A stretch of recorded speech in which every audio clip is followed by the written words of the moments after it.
Hello there, I'm Phil Greenwood. First one we're going to do is a spindle roofing gouge. Now on here it gives you a list of angles you can sharpen them at. I sharpen my spindle roofing gouge at 45 degrees, which on here is 1, 2, 3, 4 hole down. So I'll just release my platform. On the side there I want my 4th hole down. Just put my finger back, 4th hole down. So that's 1, 2, 3, 4th. So I do apologise if my head got in way there, but it's for 4th hole down on my back. That's giving me 45 degrees. Then I can use my platform here, put it in there, and put my spindle roofing gouge on there and just slide it up, and then just roll the gouge over in my platform. And that keeps it square on the end. How much do you need to sharpen? Very little. Let's give you an example here. So let me just switch it on there, this one. Slide it up, roll over onto the side, roll over onto the other side, take away and stop, and that's sharpen the edge. So it's as quick as that. You do not need to keep rolling it backwards and forwards all the time. All that will do is wear the tool away and the belt. So if you sharpen regular, that is all that's required. So angle preset, that keeps it square at the end, so there's very little you can do one, except if you hold it in one place. If I have it tilted on the side and hold it a long time there, yes, it will start to grind the left hand win away. Same if you do it too much there. So you want it to do an even roll and take equal amounts off all the way around, and that will keep it spot on your gouge. So the next tool I'm using is the parting tool. I'm using 25 degrees, which is the second hole down. So just loosen the location pin and put the pin into the second hole down. If you want to use 20 degrees, which you can do, you need to unscrew the location pin from the back hole and put it in the front hole, and then it will be on the top hole in the location plate. But today I use 25 degrees, so it saves me moving location pin around. So if you use a marker pen, you can mark up the bevel on both sides. That makes sure you've got the angle correct, and also you've got all the bevel cleaned off. So switch the machine on. I'm just starting at one side, so just advance the parting tool, slide across, and that should be enough. I've cleared all the marker pen off, so I'll just turn it over 180 degrees and do the same on the second side. And that's all you need to do to keep it sharp, little and often, and it will give you a cleaner cut when you part off, and less pressure you'll need to put on as well. So the next tool is a skew chisel.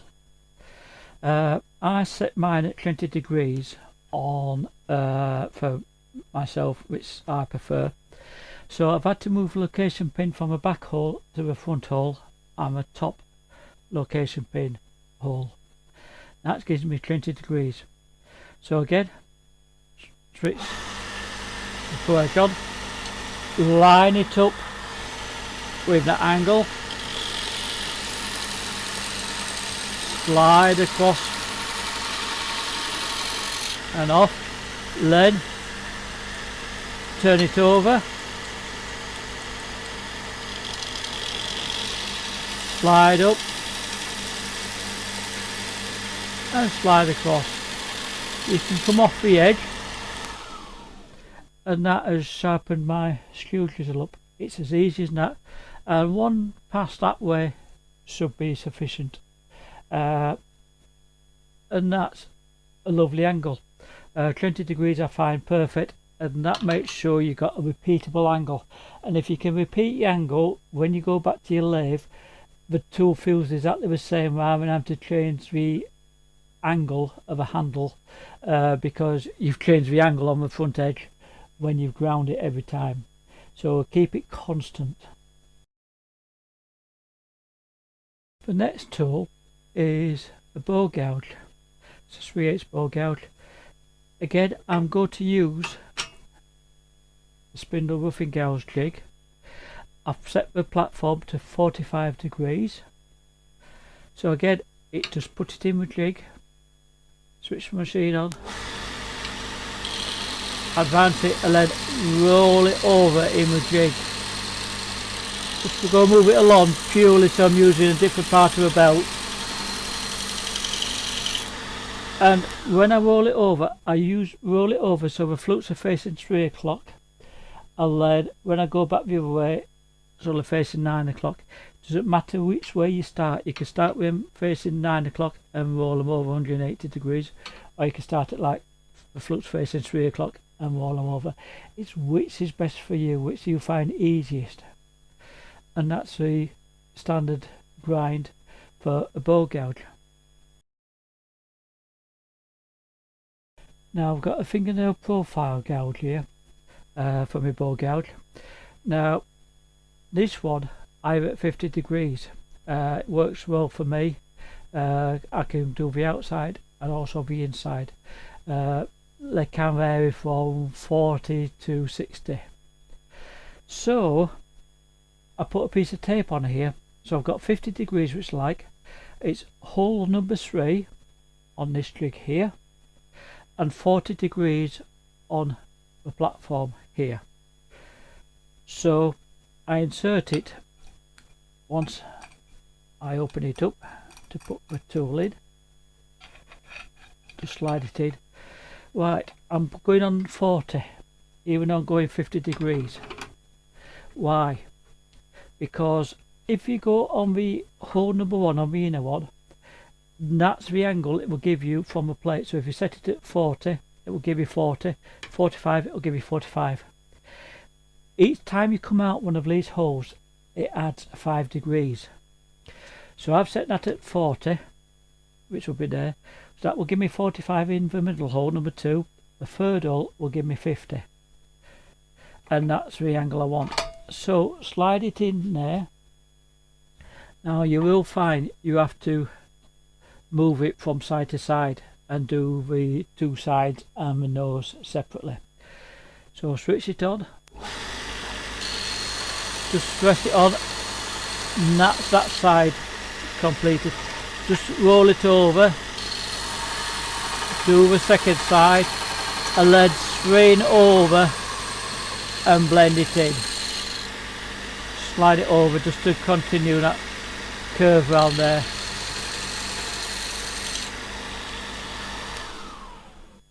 And that's the bow gouge sharpened at 50 degrees. Again, I'm looking for the ring here to be flat or raised, slightly convex. I don't want it hollow because that will cause problems. And same again on the other side. So again, yes, you can make mistakes by spending too much time on one ring. That will grind it back even further, so you'll have uneven rings. So yes, it's a matter of doing equal amounts, but that's the bow gouge with a swept back grind. The last tool we've got is the scraper. Now the angles do vary from turner to turner. A lot of people likes 80. 90 I don't want to use, it's just too steep. I tend to go 60. 60 works well for me. It depends on your style and how you like to cut, but 60 does me well. Now I've got on here more of a French curve rather than a round nose. You can see if I just bring it there. So to sharpen this, I've set my angle at 60 degrees on my plate, switch it on, fingers on top to hold it flat on the platform, and then just spin the handle around to complete the sharpening on all the edge and away.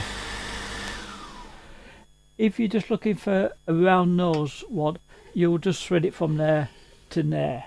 But with me having the fingernail profile, I have to thread it right way around. So again, the reason I've got my two fingers there, which is may have obscured the sharpening, is to hold it flat. I don't want it rocking on the platform, so that's why I put my two fingers there and then just thread my hand around, and virtually I'm pushing it round. Not much pressure onto the belt because I don't need a lot of pressure, and that's sharpen it and brought a burr up on this front edge, which will